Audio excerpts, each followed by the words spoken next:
Yes sir. आज आते हैं अब टैक्सेशन ऑफ ट्रस्ट क्वेश्चनर के ऊपर। जल्दी से क्वेश्चनर ओपन कर लीजिए। हम लोग हर एक टॉपिक का क्वेश्चनर डिस्कस कर रहे हैं, जैसे जैसे पॉसिबल हो रहा है एक एक टॉपिक को हम लोग कंप्लीट करते जा रहे हैं और इसी तरीके से हम लोग एक टॉपिक को कंप्लीट करते जाएंगे। राइट, क्वेश्चनर चैरिटेबल ट्रस्ट का। एग्जाम से पहले मैं आपको जब ये टॉपिक पढ़ा रहा था तब भी मैंने आपसे बोला था कि इस टॉपिक के ऊपर सबसे ज्यादा क्वेश्चन एग्जामिनेशन के अंदर में आज तक पूछे गए हैं। मॉड्यूल 3 के अंदर का सबसे इंपॉर्टेंट टॉपिक यही होता है, टैक्सेशन ऑफ चैरिटेबल ट्रस्ट। तो इसके ऊपर आपको बहुत सारे क्वेश्चन देखने को मिल सकते हैं, practical as well as theory question दोनों इसके ऊपर पूछे जाते हैं। आइए एक एक क्वेश्चन को सॉल्व करते हैं। सबसे पहले क्वेश्चन की हम लोग बात करते हैं। Question number 1, Save Animals is an institution having the main object of preservation of wildlife। Section 2 subsection 15 को याद करो। याद रखना, जब भी चैरिटेबल और रिलीजियस ट्रस्ट का क्वेश्चन सॉल्व कर रहे होंगे, सेक्शन 215 जो मैंने आपको याद कराया था, शॉर्टकट क्या था उसका, मेरे में, ये आपको हमेशा लिखना ही लिखना होता है। जब भी इस तरीके का कोई क्वेश्चन आता है कि प्रिजर्वेशन ऑफ वाइल्ड लाइफ पे है, बताओ कि एग्जामिशन मिलेगा क्या। Save animal an institution having the main object of preservation of wildlife, use its entire income derived from an activity in the nature of trade, for its main object during the previous year ended 31st March. Would such utilization of its income be treated as utilization for charitable purpose? Examine. What would be your answer if the main object is advancement of object of general public utility? दो question को एक साथ पूछा है। सबसे पहले आपका जवाब आना चाहिए कि भैया चैरिटेबल पर्पस क्या होता है। मेरे में M medical, E education, relief of poor, then environment including watersheds and wild life, historic monuments, advancement of other public general utility, yoga. याद आ रहा है ये सारी चीजें थी उसके अंदर में। अच्छा, advancement of object of general public utility को बिजनेस माना जाएगा अगर इनसे आने वाला इनकम एक्सीड कर देता है total income of gross receipt. क्या तुम्हें याद है total income of gross receipt? Yes. अब इस पॉइंट पे हमें यही बात करनी है। क्या क्या लिखना होगा यहाँ पे 215 लिखना होगा, advancement of general public utility वाला पॉइंट लिखना होगा। पहले बताना होगा प्रिजर्वेशन ऑफ वाइल्ड लाइफ अगर है तो यस ये चैरिटेबल पर्पस माना जाएगा। दूसरा, अगर वो advancement of object of general public utility है तो वो चैरिटेबल तभी माना जाएगा जब वो 20% से ऊपर नहीं जा रहा। ये दोनों पॉइंट हमें लिखने होंगे। आइए समझते हैं। Section 2 subsection 15 defines charitable purpose to include relief of poor, education, yoga, medical, preservation of environment including wildlife and preservation of monuments, places, artistic or historic interest and advancement of any other object of general public utility. However, the advancement of other object of general public utility shall not be charitable purpose if they are carrying on any trade, commerce, business in relation to any trade for cess or fees or other consideration, irrespective of the nature of use or application or retention of the income derived from such activity. Therefore, preservation of wildlife is included in the definition of charitable purpose. Further, an institution having the preservation of wildlife as main object would not be subject to restrictions which are applicable to advancement of general public utility. Such an institution would continue to retain its charitable status even if it derives the income in the nature of trade. However, if an institute having the main object as advancement of general public utility derive the activity in the nature of trade in during any financial year, it would lose charitable status for that year even if it applies such income if the receipts from such activity do not exceed 20% of the total receipt in that year. Then the institution would not lose the charitable status even if the main object is advancement of general public utility. Question number 2. A charitable trust derive its income from business of providing mineral water to various companies situated in the IT park in Hyderabad. तो एक charitable trust था जो water supply करता है। 30 lakh has been derived as net income from such business activity. 30 lakh rupees derive हुए which has been applied for the object of general public utility. The total receipt of the trust is 30 lakh. तो आपने 30 derive किया है out of 140.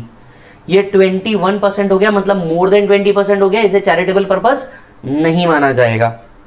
Examine the taxability of application of income if the income so derived relates to the year. Would your answer be different if trust run a school in a backward area? अगर trust फिर school run करता है, trust अगर school run करता है तो उस case में इसे चैरिटेबल एक्टिविटी ही माना जाएगा। सो पहला answer not a charitable activity, दूसरा answer yes it is a charitable activity. In the first case, the net income from business of supply of water is 30 lakh is not eligible for exemption under 11 since the receipt from such activity exceed 20% of total receipts during the year. This is because advancement of general public utility would not be charitable purpose if it involved carrying on the activity in the nature of trade, commerce, business. On the other hand, when the trust run a school in the backward district, this restriction is not applicable. The reason is that restriction contained in 215 is applicable only to the last limb of the definition, that is advancement of general public utility. It does not affect the other limb like relief of poor, education, medical, etc. Hence, section 11(4) clarifies that property held under the trust includes a business undertaking so held. 11(4) exemption can be available in respect of profit and gains from business. याद होगा तो 11(4) हम लोगों ने देखा था जो कहता था कि अगर पैसा बिजनेस से आया और बिजनेस मेजर ऑब्जेक्टिव को अटेन करने के लिए किया जा रहा है तो ये पूरा का पूरा चैरिटेबल पर्पस माना जाएगा. वो इन एडिशन यहां पे लिखा हुआ है. Question number 3, do it on your self. 11(2) पे बेस्ड है. Question number 4, let's do it. LMO Foundation, a charitable institution set up on 1st April 2020, registered under 12AA with the effect from that day, is engaged in providing education in hotel management. The organization acquired a building for using the same for holding the classes and office. हमने एक building acquire किया जिसको classes और office के लिए use किया जाता है. It approached you for your opinion on its eligibility to claim the cost of building and also depreciation thereon. एक मिनट, इन्होंने कुछ पैसा कमाया और पैसा कमा के इसने बिल्डिंग खरीदा. सवाल एक, क्या बिल्डिंग के ऊपर किया गया खर्चा आप एप्लीकेशन मान सकते हो? अब इसमें क्या लिखना होगा? सबसे पहले तो जितनी भी ग्रॉस रिसीट होती है इसमें से 15% बाजू करो और 85% आपको अप्लाई करना पड़ता है. अप्लाई को यहां डिफाइन करना पड़ेगा. It may be revenue expenditure, it may be capital expenditure, right? So if building is acquired and it is for the purpose of holding the classes which is one of the main business, yes, it will be treated as an application. Further 11(6) को याद करना होगा हमें. 11(6) कहता था boss कि अगर आपने कोई कैपिटल एक्सपेंडिचर को काय के लिए ले लिया है, एज एन एप्लीकेशन ले लिया है, तो फिर इसके ऊपर का डेप्रिसिएशन मिलने वाला नहीं है. तो पहला सवाल, क्या बिल्डिंग एप्लीकेशन है? Answer is yes. दूसरा सवाल, क्या इस पर डेप्रिसिएशन मिलेगा? Answer is no. 15% income of the property is exempt from tax while the remaining 85% needs to be applied for charitable purpose in India. Application can be revenue or capital as long as the expenditure is incurred out of income earned by the trust and for the purpose of carrying out the objective, it would be treated as application even if the expenditure is of capital nature. Therefore, building is acquired for holding the classes which is for the purpose of carrying the object.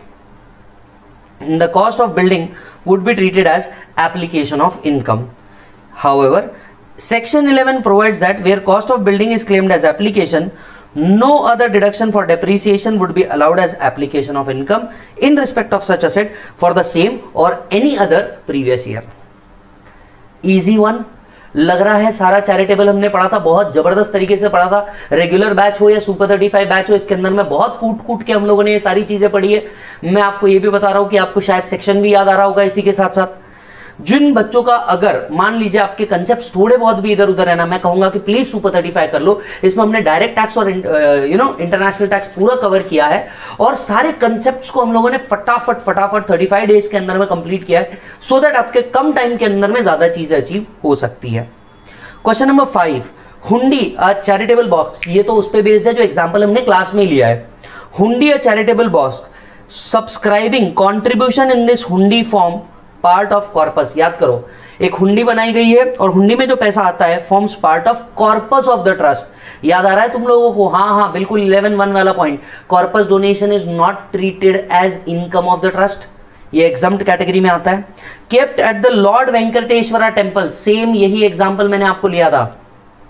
Tirumala was opened on 30/3/2020. Cash of 100 lakh and valuable article of 250 lakh was found to have been contributed by devotee.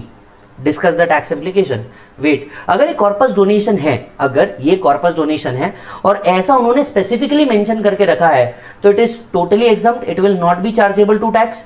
Corpus donation are not taxable. वही part यहाँ पे लिखना होगा। अच्छा, एक और बात यहाँ पे आप याद करोगे, जब हुंडी में पैसा डाला जाता है तो इट इज एनोनिमस डोनेशन। क्या बोला जाता है बेटा इसको? Anonymous donation.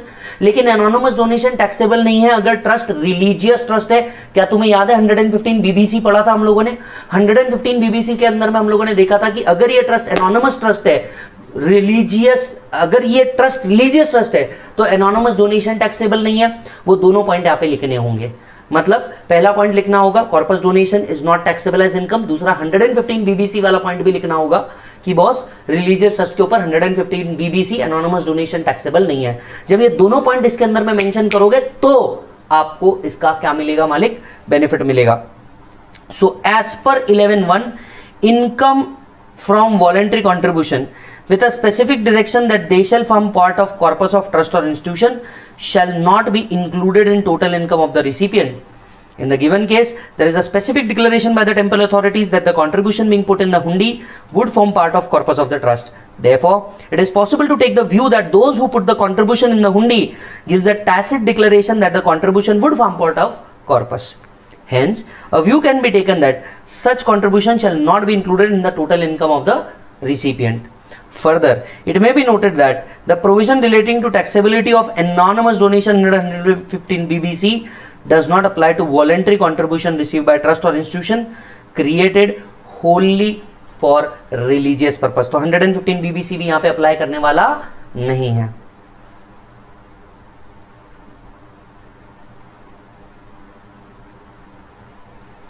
Question number 6, we'll take it. ध्यान से सुनिएगा। Can a trust created for charitable purpose in the April 2020 having filed an application on 11/4/21 claim the benefit of 11/12 for assessment year 2021? Wait, आपने एप्लीकेशन किया है 11/4/2021, आपको assessment year 21-22 से, जिस साल आपने एप्लीकेशन किया, जिस फाइनेंशियल ईयर में एप्लीकेशन किया, उसके रेलेवेंट असेसमेंट ईयर से एप्लीकेशन मिलना शुरू हो जाता है, बेनिफिट मिलना शुरू हो जाता है। अब जरा ध्यान से सुनना, 11/4/2021 को आपने एप्लीकेशन किया, मतलब असेसमेंट ईयर 21-22 से आपको बेनिफिट मिलना शुरू होगा, या 22-23 से आपको बेनिफिट मिलना शुरू होगा। अगर आपने 11/4/2021 को किया है, मतलब आपका फाइनेंशियल ईयर 1/4/2021 से लेकर के 31/3/2022 तक होगा। तो आपको इस फाइनेंशियल ईयर में अगर आपने एप्लीकेशन किया है तो इसका रेलेवेंट असेसमेंट ईयर बनता है 22-23। 22-23 में आपको ये बेनिफिट मिलना शुरू हो जाएगा। 22-23 में आपको ये बेनिफिट मिलना शुरू हो जाएगा। Point number 1। पॉइंट नंबर 2, अगर कोई असेसमेंट पेंडिंग है at the time of registration, AO previous years को भी चैरिटेबल ट्रस्ट का बेनिफिट दे सकता है अगर activity of the trust remain same. क्या तुम्हें याद है असेसमेंट करते वक्त एओ क्या कर सकता है? प्रीवियस ईयर के लिए भी सेक्शन 11 अप्लाई कर सकता है, प्रोवाइडेड उन ईयर्स के लिए भी क्या होगा? Activities of the trust would have remain same, तो वो दे सकता है। दूसरी एक और बात याद दिला दूं आपको, फिर एओ 147 भी ओपन नहीं कर सकता। एओ 147 भी ओपन नहीं कर सकता। याद करो इसको, एग्जाम्पल सहित बताया आपको पूरे बैच के अंदर में। क्या क्या लिखना होगा यहाँ पे बताना होगा, whenever an application is made, exemption shall be available from the assessment year relevant to the previous year in which application is made. In respect of application filed on or after 2007, the provision of 11 and 12 shall apply from the assessment year relevant to the financial year in which application is made. जिस financial year में आपने application किया उसी के relevant assessment year के अंदर में आपको benefit मिलना शुरू हो जाता है। Exemption would only be with effect from assessment year relevant to the previous year in which application is filed.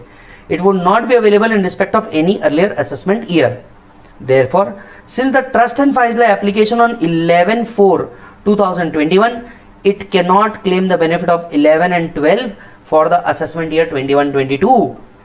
Assuming that the registration has been granted in 12AA, the exemption would be available from assessment year 22-23. Being assessment year relevant to the previous year in which application is filed. However, where a trust has been granted registration under 12AA, the benefit shall be available in respect of income derived from property held under the trust for the assessment year 2021. अगर आपने previous year 2021 में किया होता तो आपको assessment year के अंदर में मिल सकता था, रिलेवेंट असेसमेंट ईयर के अंदर। If assessment proceeding in respect of that year is pending before the AO as on that day, it may be noted that exemption for earlier assessment year can be claimed। अगर कोई assessment pending होगी तो earlier assessment के लिए भी क्या कर सकता है, AO benefit provide कर सकता है। Only if the object of the trust are same and those on the basis of which registration has been granted। यहाँ पे आप एक और पॉइंट लिख सकते हो, depending upon also 147 can be written, कि भैया यहां पे AO 147 नहीं ले सकता for earlier those year, for earlier those year.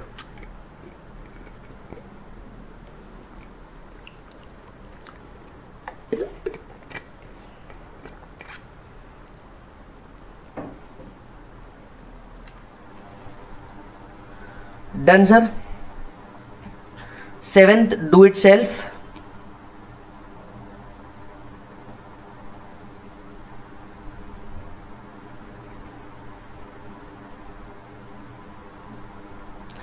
Eight do it self, ऐसा एक क्वेश्चन आगे आने वाला है।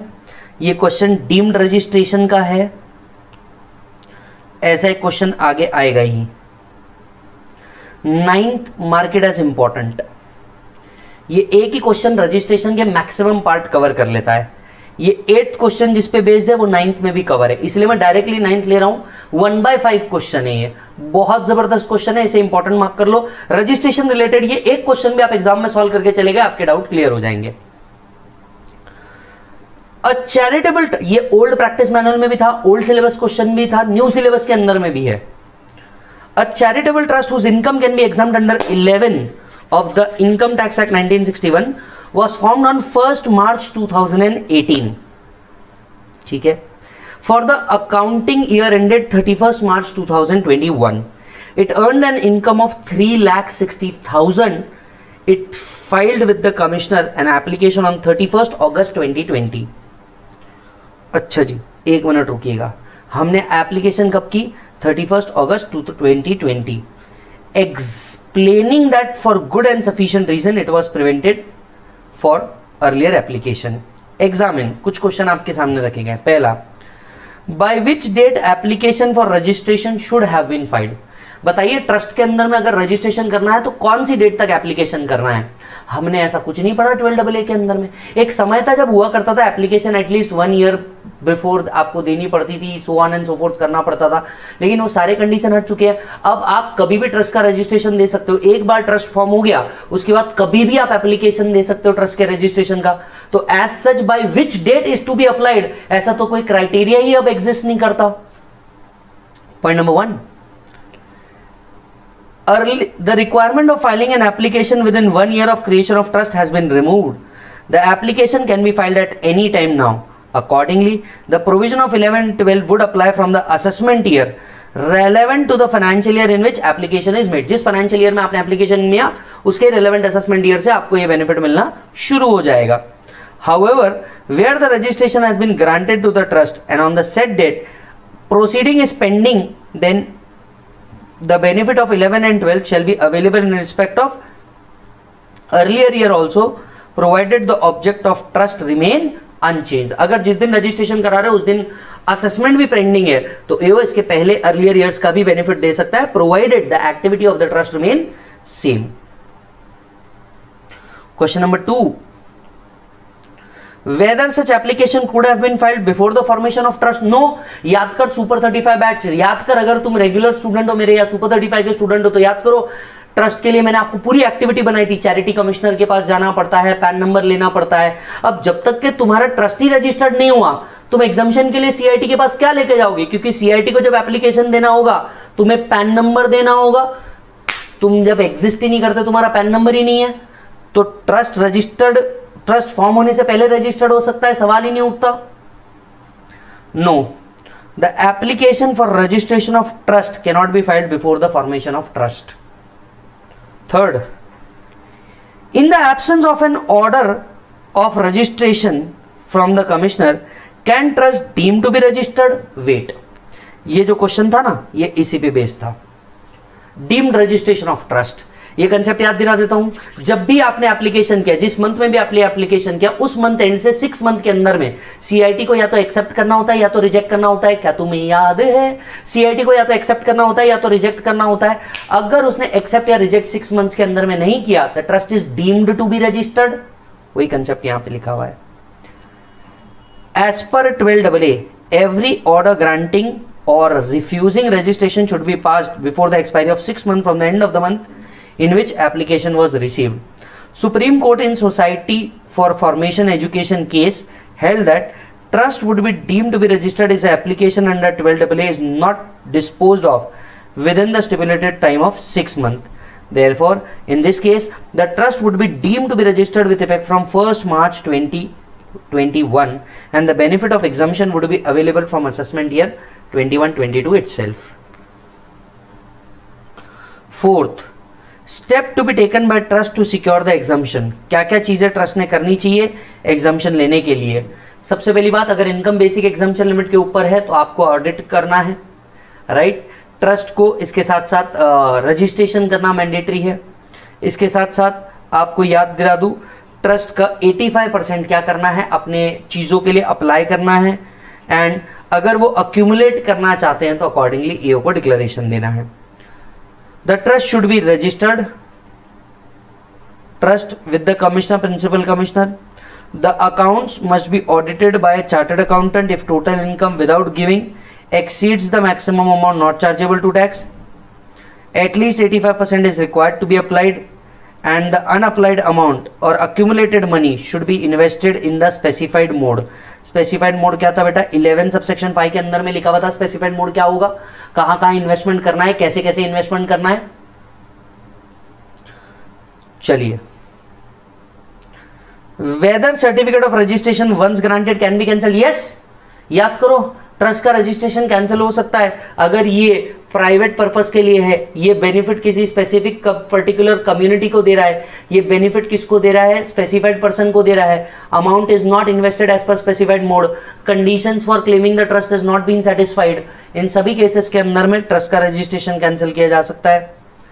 Yes, the certificate for registration can be cancelled by the commissioner. The certificate for registration can be cancelled by the commissioner. Accordingly to 12AA, if commissioner is satisfied that the activity of trust are not genuine or are not being carried out in accordance with the object of the trust, he shall, after giving OOBH, pass the order cancelling the registration. Situation कौन कौन सी होगी? Does not ensure the benefit to general public, benefit for a religious, particular religious caste or community, income is applied for the benefit of specified person, or the fund is invested in prohibited mode, not as per 11(5). Then the commissioner may cancel the registration of such trust. Commissioner may also cancel the registration of trust or institute if it has not complied with the requirement of any other law or order, direction, decree by whatever name called. तो अगर कोई दूसरा law, decree, court का order भी आपने नहीं माना तो रजिस्ट्रेशन उस केस में भी आपका क्या किया जा सकता है, कैंसिल किया जा सकता है। क्वेश्चन नंबर 10 एनोनिमस डोनेशन के ऊपर बेस्ड है। ये क्वेश्चन अच्छा क्वेश्चन है, 115 बीबीसी वाला कंसेप्ट कवर होता है इसमें। चेक करिए क्वेश्चन को।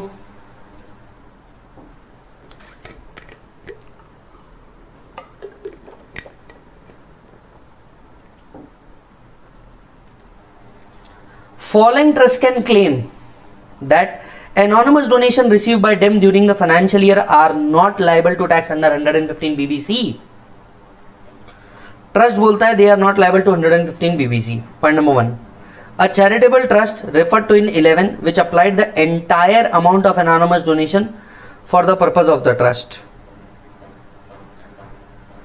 A trust established wholly for religious purpose. अब मैं आपको याद दे रहा हूं। पहली बात, अगर ये होली फॉर रिलीजियस पर्पस है, यस, इसके ऊपर 115 बीबीसी अप्लाई नहीं होता। दूसरी बात बाजू कर दो। दूसरा, पहला जो चैरिटेबल ट्रस्ट है ये अपना एंटायर अमाउंट काय के लिए इन्वेस्ट करता है, ट्रस्ट के पर्पस के लिए करता है।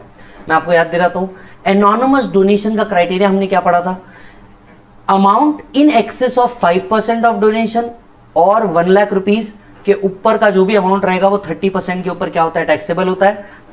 और तब तक का अमाउंट y% और 1 लाख तक का अमाउंट क्या होता है बेटा, ये नॉर्मल रेट पे होता है.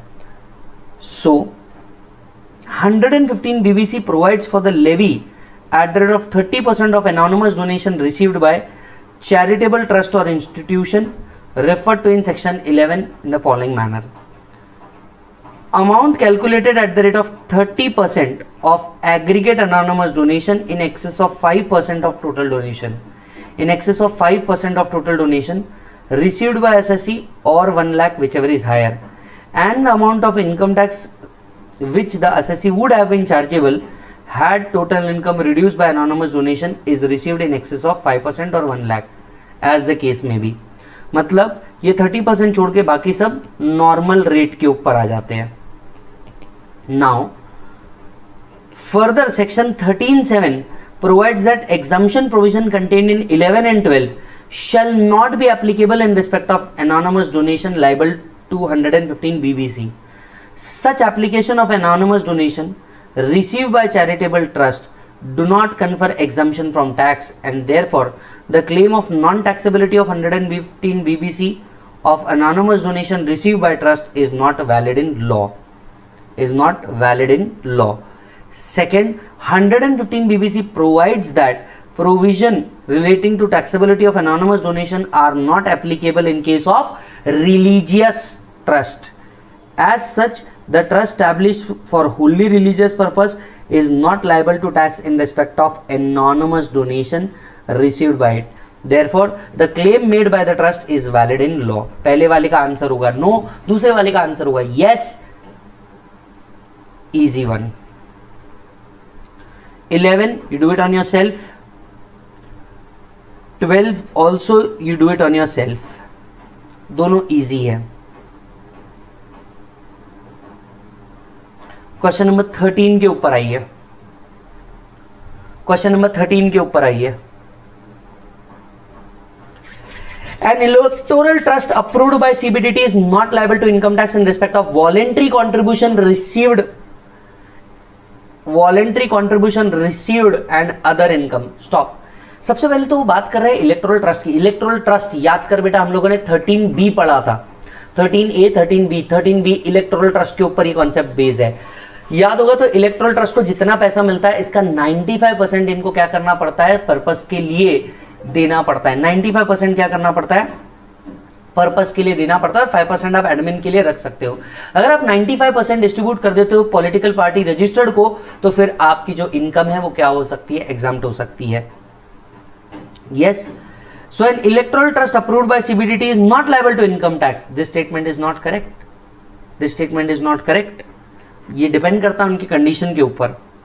13B provides that exemption in respect of voluntary contribution received by electoral trust with a scheme made by central government. Voluntary contribution received would be treated as income, but shall be exempt under 13B if trust distribute to the registered political party 95% of the aggregate donation received by it during the year, along with surplus brought forward from earlier years. It may be noted that exemption will be available only in respect of voluntary contribution.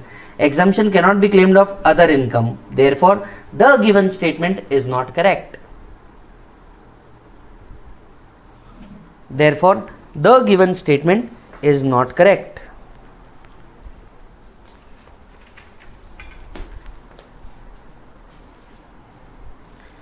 Question number 14 आइए इसके ऊपर. It's a good question. Question किसके ऊपर based है मैं आपको याद बता दूं, कैपिटल गेन एस्पेक्ट के ऊपर बेस्ड है. कैपिटल गेन एस्पेक्ट के ऊपर बेस्ड है. ये एक क्वेश्चन ही एग्जाम में आया हुआ है. ये एक क्वेश्चन नए मॉड्यूल में भी था, पुराने मॉड्यूल में भी था, ओल्ड प्रैक्टिस मैनुअल के अंदर में भी था. तो ये एक ही क्वेश्चन है कैपिटल गेन का अब तक जो इसके ऊपर बहुत अच्छे से पूछा गया है. एक ही क्वेश्चन याद करो. कोई चैरिटेबल ट्रस्ट है, नेट कंसिडरेशन अगर पूरा का पूरा इन्वेस्ट कर देते तो whole capital gain is exempt. Yes. और अगर नेट कंसिडरेशन पूरा इन्वेस्ट नहीं करते तो cost of new asset minus cost of old asset is exempt. वो क्राइटेरिया यहां पूछा है बस. वर्कआउट फ्रॉम द फॉलोइंग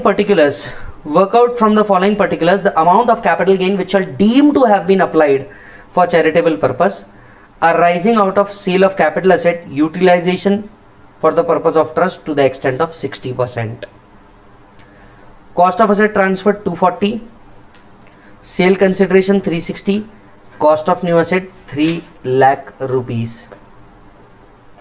ठीक है, क्या मैं कह सकता हूं, cost of new asset minus cost of new old asset, क्योंकि आपने कितना परसेंट एक्सटेंड किया है, 60%, यहां पे 60,000 रुपीज का 60%, 36,000 रुपीज आप क्या कर सकते हो, ट्रीट कर सकते हो applied for the object of trust. In this case, since the asset is transferred is utilized for the purpose of trust only to the extent of 60%, not whole amount is used, only part, only the proportionate amount of capital gain would be regarded as having been applied for charitable purpose. As per 11(1)(a), where capital asset is held under the trust is transferred and only a part of net consideration is utilized, only so much of the capital gain as is equal to the amount by which amount so utilized exceeds the cost of transferred asset. In this case, 60% of 3 lakh minus 2,40,000, that is 60% of 60,000, 36,000 is deemed to have been applied for charitable purpose. Is deemed to have been applied for charitable purpose.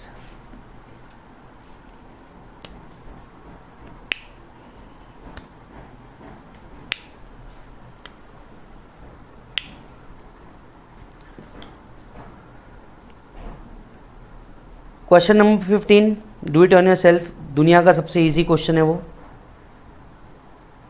उसकी सारी adjustments यहां पे भी मिल जाएगी आपको।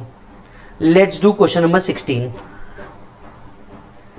N institute operating from promoting the education, 215 का purpose है, yes. Claim exemption on 11 since 1994, furnish the following data. Fees collected from student 14, construction of a new science laboratory, ये हो गया application. Land acquired to be used as cricket field, ये देखना पड़ेगा ये application के अंदर में आपको मिलेगा या नहीं मिलेगा।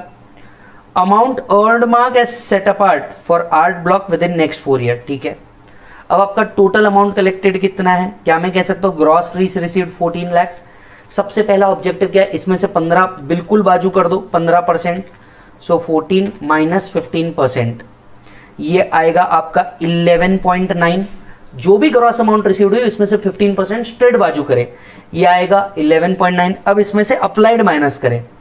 पहला अप्लाइड, जो अमाउंट आपने क्या रखी है, अक्यूमुलेट किया स्पेसिफिक पर्पस के लिए 4, वो हटा दें। अब जो आपने बैलेंस किया उसको स्पेंड करना है। इसमें से 0.50 आपने साइंस लैब बनाया, लैंड एक्वायर किया, टोटल अमाउंट बच गई आपकी 5.40। अब अगर ये 5.40 के जो बच गई है ये टैक्स हो जाएगी, इसको बचाने के लिए आप क्या कर सकते हो, एओ को ईयर एंड रिटर्न फाइलिंग करने से पहले आप एक डिक्लेरेशन दे दो कि ये सब्सिक्वेंट ईयर के अंदर में यूज होगी, तो भी ये क्या हो सकता है, एप्लीकेशन माना जा सकता है।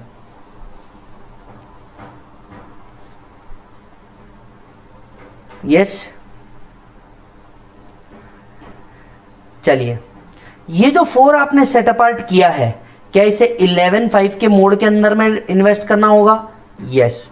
वो बात यहां लिखी है, ये नोट को पढ़ें, ये नोट को पढ़ें।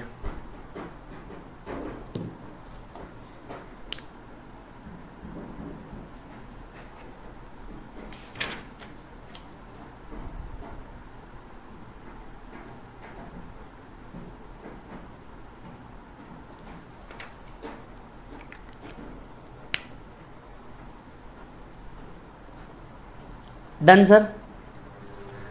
17 and 18 they are easy one, आप इसको सेल्फ कर सकते हैं, छोटे छोटे भी है और इजी भी है। 18 has been asked in November 2002। Come to 19, a question asked in May 2003।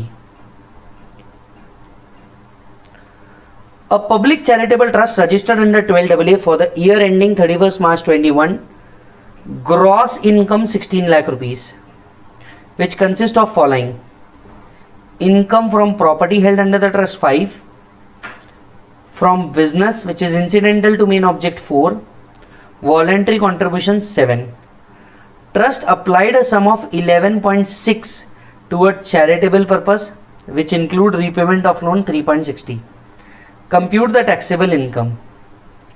अब इस पॉइंट में एक प्रॉब्लम है, जरा समझिएगा. वॉलेंट्री कॉन्ट्रीब्यूशन रिसीव तो हुआ है, लेकिन voluntary contribution with a specific direction should form part of corpus है या नहीं है, ये बारे में बताया नहीं. तो इस प्रॉब्लम को मैंने जानबूझ करके दो एंगल से सॉल्व किया हुआ है. अगर आप नीचे देखोगे, इस प्रॉब्लम को मैंने जानबूझ के दो एंगल से सॉल्व किया हुआ है. एक, that is specifically form part of corpus.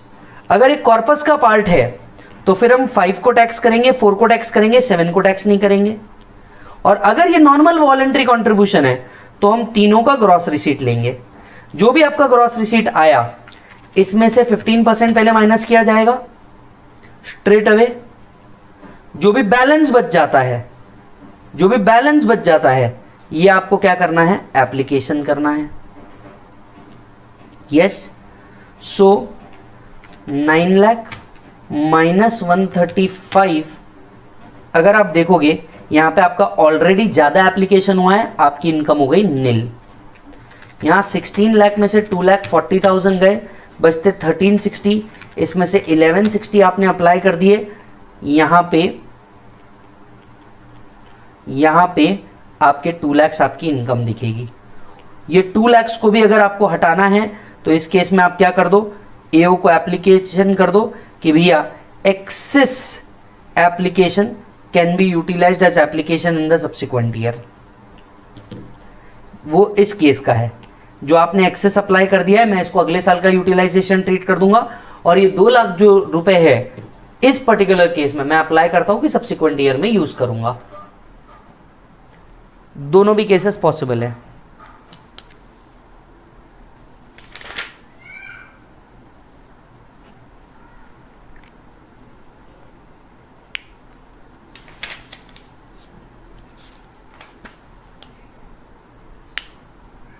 Done.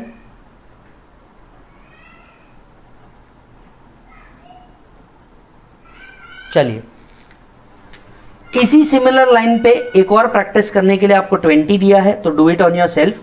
यहां क्लियर कट बोला it should form part of corpus वाला पॉइंट, तो आप आराम से कर लेंगे. क्वेश्चन नंबर 20 को इंपॉर्टेंट मार्क करें. ये एक अच्छा क्वेश्चन है. ओल्ड प्रैक्टिस मैनुअल में था, ओल्ड मॉड्यूल में था, न्यू मॉड्यूल के अंदर में है. और ये पास एग्जामिनेशन क्वेश्चन है मई 2010 का. कंप्यूट क्या करना है, taxable income and tax payable. ये एक ऐसा क्वेश्चन है जहां पे आपको टोटल इनकम भी कंप्यूट करना है और टैक्स पेबल भी कंप्यूट करना है. It's a good question. Asha memorial trust running hospital is registered under section 12AA. Following particulars has been received. Income from running hospital, आप आपकी टोटल इनकम निकालेंगे, ग्रॉस रिसीट निकालेंगे 14,25,000. Donation received including anonymous donation. Anonymous donation को बाजू रखो, 5.75 minus 3, 2,75,000. Anonymous donation taxable है but separate rate पे है, तो हम उसको अलग ट्रीट करेंगे. Amount applied for the purpose of hospital, applied लिखा है वो, ठीक है.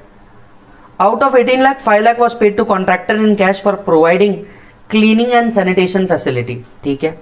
Trust has accumulated 15 lakh rupees as per 11/2 and a period of 5 years for extension of one of its hospital. Trust spent 13.5 lakh for the said amount. Wait. अब अगर आप देखें anonymous donation कितना था बेटा, 3 लाख रुपीज.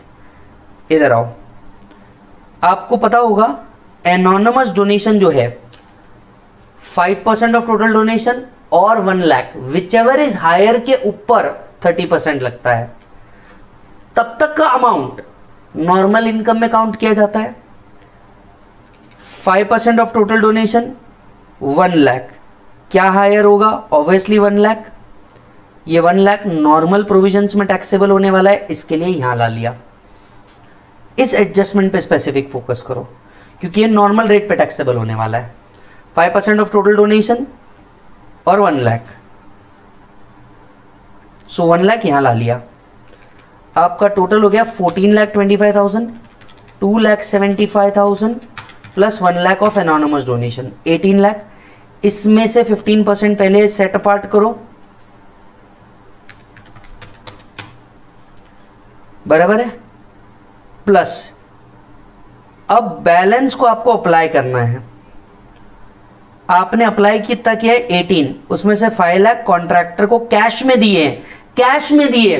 48(3) का प्रोविजन अट्रैक्ट करता है, इसे एप्लीकेशन नहीं माना जाएगा, इसलिए यहां पे ओनली 13 अलाउड होंगे, दैट इज 18 माइनस 5, यहां पे 48(3) अप्लाई कर जाएगा। बैलेंस कितना हुआ 2,30,000 रुपीज। अच्छा जी, आपने कुछ अक्यूमुलेट किया था 14-15 में 15 लाख रुपीज, इसमें से ओनली 13.50 ही आपने यूटिलाइज किया, मतलब 1,50,000 नॉन यूटिलाइज हुआ, वो इस साल की आपकी इनकम मानी जाएगी। तो 2,30,000 प्लस 1,50,000 आपकी टोटल इनकम बन गई 3,80,000 रुपीज, प्लस जो anonymous donation excess of 1 lakh है वो भी 2 लाख यहां पे ऐड हो जाएगा। इन excess of 1 lakh total anonymous donation taxable है, 2 लाख यहां पे ऐड हो गया, आपकी इनकम बन गई 5,80,000 रुपीज की। अब wait, anonymous donation straight away 30% पे आता है, in excess of 5% of total donation और 1 लाख। तो ये जो 2 लाख रुपीज है इस पे डायरेक्टली 30% कैलकुलेट होगा मेरे भाई, 60,000 अंडर 115 बीबीसी। बचे हुए 3,80,000 के ऊपर आप नॉर्मल रेट अप्लाई करोगे। सो 3 नॉर्मल रेट मतलब इंडिविजुअल को जो एप्लीकेबल है, माइनस 2,50,000 बेसिक एग्जम्पशन लिमिट, इसका 5%। सो 380 माइनस 250 इंटू 5%, 66,500, इस पे 4% का सेस, आपका टैक्स पेबल निकल गया। यस, इस पॉइंट को हाईलाइट कर लें।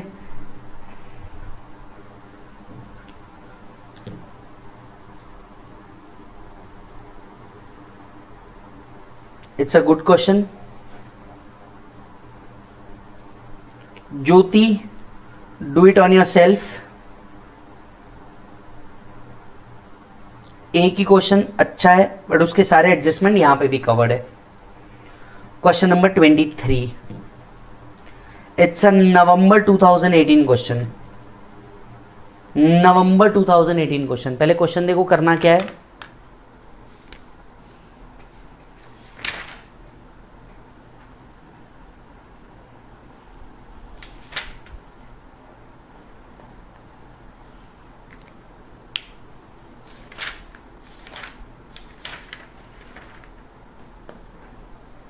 Money Foundation, a charitable trust registered under 12AA, runs a school, provides you the following details.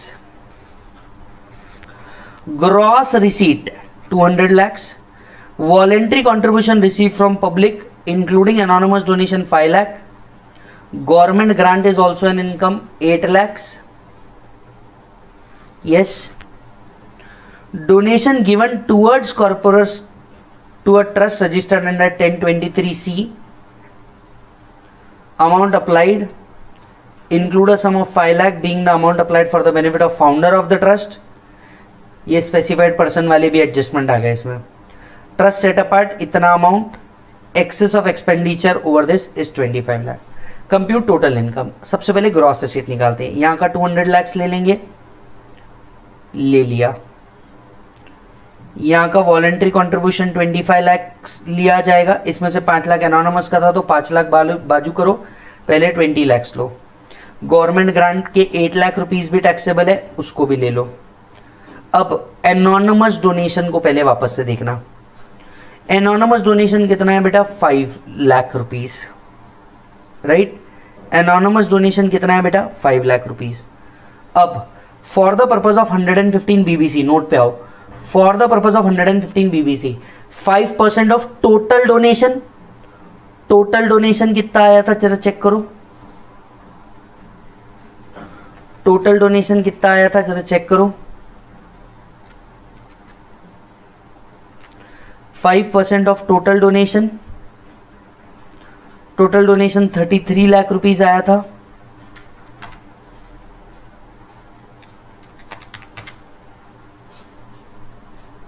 Voluntary contribution from public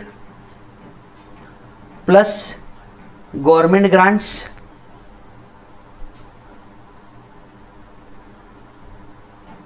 total 33, इसका 5% और 1 lakh whichever is higher is not treated as anonymous donation, यानी 165 is not treated as anonymous donation. Yes, and shall be entitled to ad hoc deduction of 15% and be taxed normally. ये आ गया 1,65,000. आपका total निकल जाएगा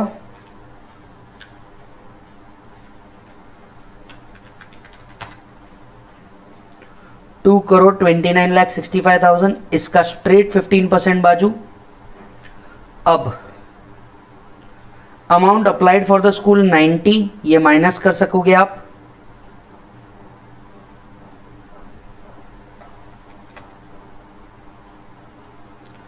दूसरे को corpus donation दिया वो अलाउड नहीं है. Applied for school 90,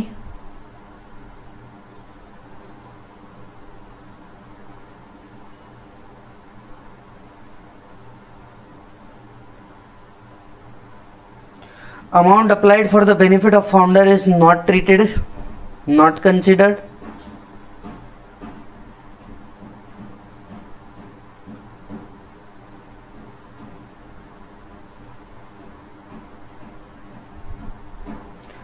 Assuming that the agreement for purchase of building was entered at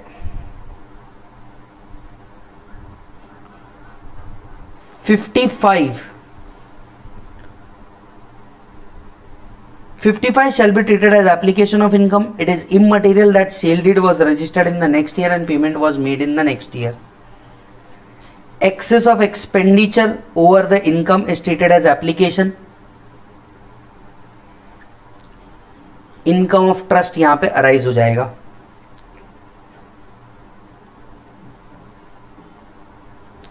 Just give me a minute.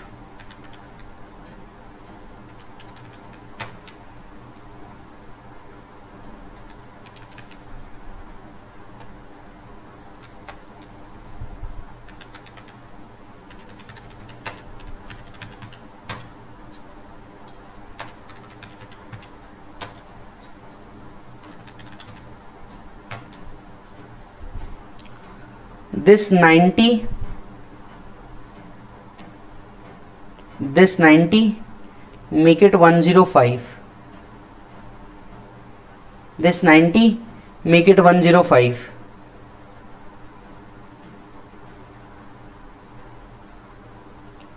तो यहां पे 100 आएगा and then this calculation will be correct.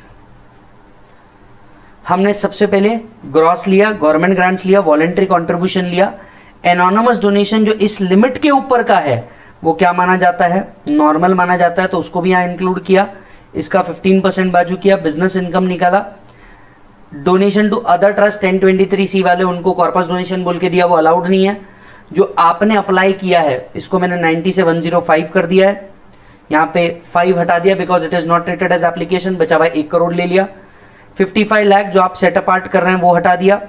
Access expenditure over the income, आपने पिछले साल कुछ extra खर्चा किया था वो इस साल का एप्लीकेशन माना जा सकता है एज पर मैथ्रेट ट्रस्ट, वो 25 हटा दिया. इनकम ऑफ द ट्रस्ट हुई 15,20,250. इसमें ऐड कर देंगे anonymous donation. Total anonymous donation 5 था, इसका 165 हटाया था, 335 यहां पे ऐड करेंगे. और जो आपने फाउंडर ऑफ ट्रस्ट के लिए अप्लाई किया है वो भी आपके इनकम में ऐड किया जाएगा. यहां पे 23,55,250 आपका टोटल इनकम आएगा. एनोनमस डोनेशन के ऊपर 30%, बैलेंस इनकम के ऊपर normal rate, cess and final tax liability. Calculate करके देखो.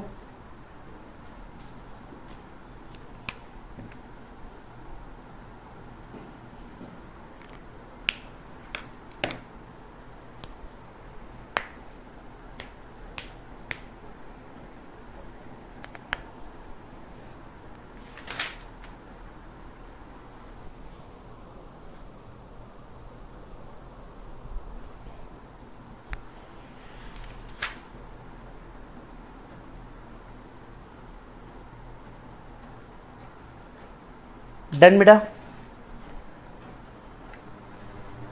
Question number 24, do it on yourself. Similar kind of question है, फिगर्स बदले गए हैं।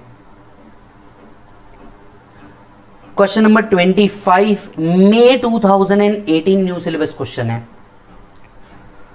Holy Mission Charitable Trust filed an application in Form 10G along with the copies of the trust deed and registration certificate for grant of approval under ATG with approving authority. In order to verify the stated object of education, social activity and the fact in the application, the trust was asked to produce relevant books of accounts, vouchers, donation books, minutes in original. After considering the same, Commissioner rejected the application for approving on the ground that trust has failed to apply 85% of his income. Whether the Commissioner is justified in law. Whether the Commissioner is justified in law. अच्छा जी, क्या ये application reject कर सकता है? ये power तो है ही इसके पास। आइए एटीजी के बारे में पता कर लेते हैं। The issue under consideration in the present case is whether the application for grant of approval can be rejected on the ground that trust has failed to apply charitable purpose. ATG provides that approval to any institute would be given if it is established in India for charitable trust and registered under 12AA. ATG does not relate to assessment of trust whose income is not liable to be included in computation of taxable income. Primarily, ATG is related to giving deduction in respect of donation. Once a trust is registered under 12AA, its income from property include donation received. Such donations are deemed to be income of property which are not included in total income under section 11 and 12. The inquiry under section 80G hence cannot go beyond that. The scope of inquiry cannot include an inquiry as to whether the trust has actually applied 85% or not. This is because non-fulfillment of some condition by donee as regards application or accumulation cannot be ascertained in the presentee when donations are made.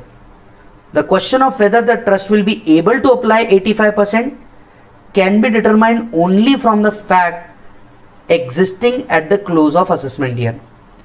It was also held in High Court Govindbhai Jethalal Nathwani Charitable Trust, applying the rationale of Gujarat High Court ruling to the fact of present case, rejection by Commissioner made by the Holy Application Trust on the ground that it has not spent 85% is not valid. ATG कभी भी application ATG के अंदर में donation accept करने के लिए है, आप अप्रूवल लेते हैं, उसके अंदर में कभी पे भी ये नहीं होता कि आपने उसका 85% अप्लाई किया है या नहीं किया है। हेंस यहां पे आपने 85% अप्लाई नहीं किया और उसने ATG वाला जो अप्रूव ट्रस्ट का रजिस्ट्रेशन था वो कैंसिल कर दिया। Whether he was correct, answer is no, he won't be treated as correct. November 2018 old syllabus question. Agroha education institute was established under 1023C to impart and spread education. It earned net surplus 6 lakh and 5 lakh respectively. Claim exemption in 1023C. AO rejected the claim of exemption to the institute on the ground that assessee has made profit and did not exist solely for education. Examine the validity. Question को वापस पढ़े, अच्छा question है, जबरदस्त question है।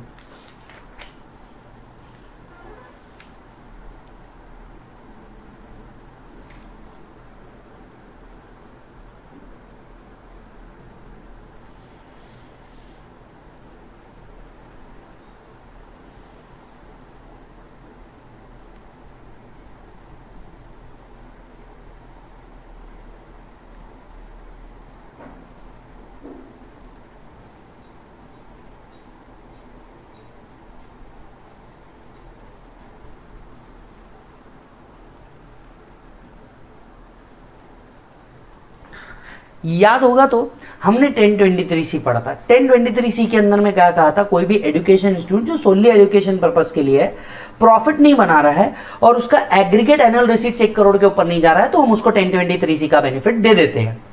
अब यहां पे क्या हो रहा है, अग्रोहा इंस्टीट्यूट सोली क्या करता है, एजुकेशन पर्पस के लिए है. It earned net surplus of 6 lakh and 5 lakh respectively. It claimed exemption. AO rejected the claim on exemption on the ground that assessee has made profit and did not solely exist for the purpose of education. इसको हमें दो angle में लिखना होगा. एक, अगर ये profit incidental है, मतलब ये एजुकेशन पर्पस के लिए है पर ये प्रॉफिट इंसिडेंटल अराइज हो रहा है, तो उस केस में एओ करेक्ट नहीं हो सकता, क्योंकि इंसिडेंटल प्रॉफिट को कोई फर्क नहीं पड़ सकता. इतना डिपार्टमेंट भी समझता है कि एजुकेशन करते वक्त अगर कोई इंसिडेंटल प्रॉफिट अराइज हुआ है, इंसिडेंटल, तो फिर उस केस में इतना दिमाग नहीं लगाया जाता और उसका एजुकेशन का जो स्टेटस है वो कंटिन्यू किया जाता है. The issue under consideration is where an institute engaged in imparting education incidentally make profit. Would it lead to inference that it ceased to exist solely for education purpose? Section 1023C, there are three requirements. It must exist solely for education purpose, should not be for the purpose of profit, and aggregate annual receipts not exceed 1 crore. The following test would apply for determining whether the education institute exists for solely education purpose and not for profit. ये test apply किए जाएंगे.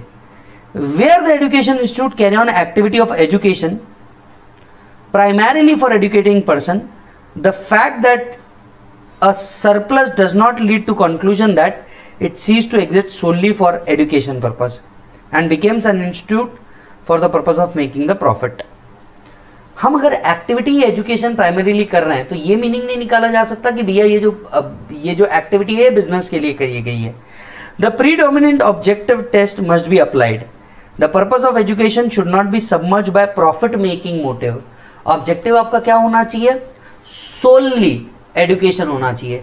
इसीलिए देखो, आपने कभी गौर किया होगा, आपका कोई रिलेटिव होगा, आपने कभी गौर किया होगा तो देखना, वो जिस स्कूल के अंदर में पढ़ रहा है ना, वो स्कूल क्या करता है, वो स्कूल किताबें नहीं बेचता है, ड्रेस वगैरह नहीं बेचता है, वो किसी थर्ड पार्टी को हायर करता है जिसके साथ उसके टाई अप रहेंगे, और वो स्कूल ये बताता है that we are carrying on the business solely for objective purpose. ये जो थर्ड पार्टी सेल कर रहा है इसका हमारा कुछ नहीं, हम सिर्फ इसको प्रीमाइसेस दे रहे हैं और उससे भी एक इंसिडेंटल रेंट ले लेते हैं फॉर प्रॉपर्टी यूज. ये उनका कमीशन भी हो जाता है. A distinction must be drawn between making surplus and institution carrying on for profit. Merely because imparting of education results in making profit, it cannot be inferred that it became the activity for profit. If after meeting the expenditure, surplus arise incidentally from the activity carried on by educational institute, it will not cease to be one existing for educational purpose. The ultimate test is whether an overall view of the matter is concerned assessment year. The object is to make profit as opposed to educating person. The view taken by AO to reject the claim on the ground that it does not exist solely for education purpose only because it is incidentally makes some profit, therefore is not correct. Queen's Education Society में same चीज हुई थी. These are the question. ये जो question मैंने आपको self करने दिए हैं, प्लीज इस क्वेश्चन को आज अभी इसी वक्त बैठ करके कंप्लीट कर देना. कोई डाउट आता है तो नीचे मेरा नंबर लिखा हुआ ही है, आप प्लीज उसके ऊपर भेज सकते हो, लेकिन इस टॉपिक को आज ही कंप्लीट कर देना सो दैट आपका चैरिटेबल भी मेरे साथ क्या हो जाए, खत्म हो जाए. सर, इन क्वेश्चंस को सॉल्व करने का मैं आपको फिर एक बार कह देता हूं, ये जो क्वेश्चंस आप सॉल्व कर रहे हैं प्लीज इसको सबसे पहले खुद ट्राई करो. एक ट्राई में नहीं होगा, इसके लिए प्रैक्टिस लगती है. स्पेशली वो बच्चा जो सुपर 35 कर रहा है, इसके लिए प्रैक्टिस लगेगी. इसीलिए रेगुलर बैचेस होते हैं ताकि आप इसके साथ साथ क्या कर लो, प्रैक्टिस कर लो. बट सिंस आपके पास टाइम नहीं है तो एटलीस्ट पहले ट्राई करो, इसके आप कंक्लूजन लिख सको, पॉइंटर्स लिख सको, खुद से सॉल्व करके देखो. नहीं जमा, ये वीडियो फिर से देखना, आपको वापस से पता चल जाएगा कि क्यों, कैसे और क्या ट्रीटमेंट किया गया है. राइट. और अगर आपको ये बेनिफिट हो रहा है तो प्लीज अपने दोस्तों तक के भी पहुंचा देना इस चीज को, ताकि उनका भी बेनिफिट हो जाए. इसी के साथ साथ हमारा एक और टॉपिक खत्म होता है. मिलता हूं मैं आपसे बाद में. Bye bye and take care.